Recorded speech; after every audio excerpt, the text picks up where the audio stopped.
Hey everybody, welcome back to another quick update video. This quick update video is on the mini cyclone, as you can see right here. And there's a couple things that I want to go over in this video. The first thing being, and you might have saw my post and recent videos on the cyclone, and you see that this thing now has an SWS sticker on it. And that's there just because I thought it made it look cooler, because you know how cyclones are just kind of bland. I mean, you can order them with decals, but I decided to just get a plain one and put my own decals on there if I wanted, which I will eventually be putting more decals on this thing eventually. But yeah, that's kind of on there. I think it looks pretty damn good, especially on a cyclone. That's just my opinion though. But another thing you may have noticed is that each screw and eye bolt on this thing has a washer in between it, and that's because I thought it made it look a little bit more realistic and better, because the real thing does have washers in between the bolts and eye bolts, even though of course they use bolts, not screws, but you get the idea. And also, I don't know if you have noticed this, but I kind of have. If any of you own a cyclone, a mini cyclone, sometimes when this thing winds down after being at peak pitch, this thing can actually rub. Like the rotor will rub against the stator for like a second, because this thing causes so much vibration when it's running. It's just, I've even felt it myself. If you feel the hat or just anywhere around it while it's running, this thing creates so much vibration. It gives off more vibration than my other two Eton Sirens, which is kind of nuts. But I notice it more when it's on my dresser, bookshelf here, is because the vibrations don't get evenly distributed like it is on the floor. Because when it's on the floor, it doesn't really do it, but when it's on here, it vibrates so much that it can rub sometimes. But it doesn't make it permanent. It just does it for that 1 second and then it stops. But I just noticed that with being the cyclone, it's not a problem, but I just noticed it ever since I got the new inner stator piece, which is that piece right there. You can see it didn't do it with the other one because the older stator had a slightly less tight tolerance. Because with this newer stator, the tolerance on this thing from the rotor to the inner stator is actually tighter than with the old stator. I don't know if that was just the way I balanced it, or it's just the way Eton's upgrading his tolerances. It'd be cool if that's actually how he's upgrading them, but that's just something I noticed in terms of that. So on that note, the cyclone excuse me, the cyclone is just looking like this right now. I might add decals like I said later. And also I've seen a couple comments on the newer core telling me that I need to fix it.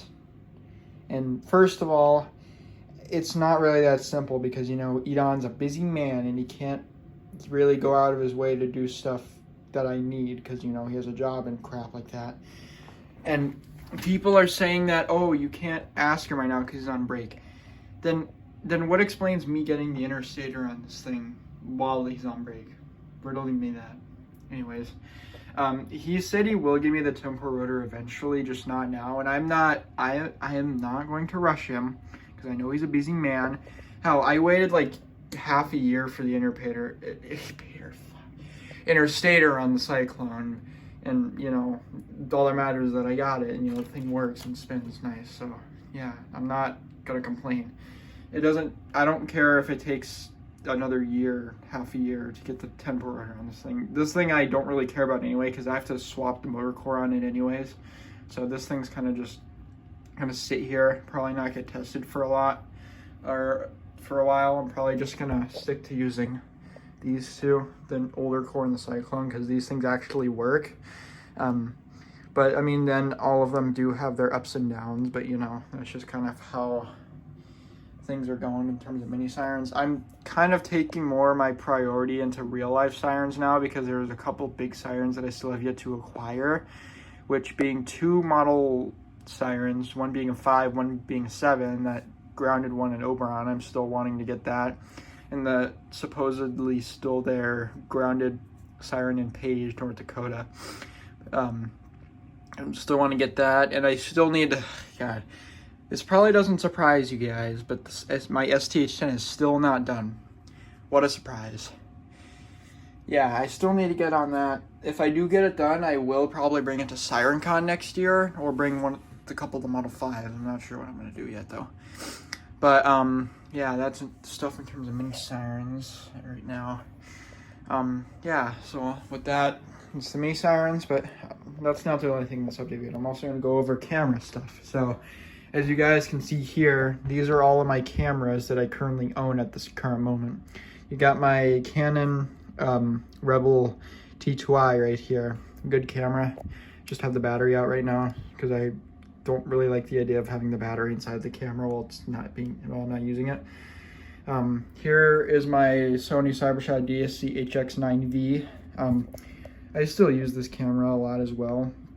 I'm just kind of sitting here until next test day, first Wednesday, because for next Wednesday I'm going to be recording the Model 5 in Medina, so I'm going to be bringing this with me to that.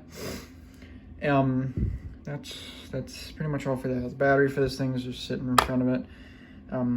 The extra batteries are in the bag that's inside my closet, so same with the extra batteries for that and the other camera up there. Then there's my Sony CyberShot DSC, what was it? W350. Yeah, I went over that in my camera review video. I don't use that camera anymore. It's just kind of a display prop at this point. I might put it back in the bag and put it in my closet, just, you know, to preserve it, because I don't want to have it collect dust.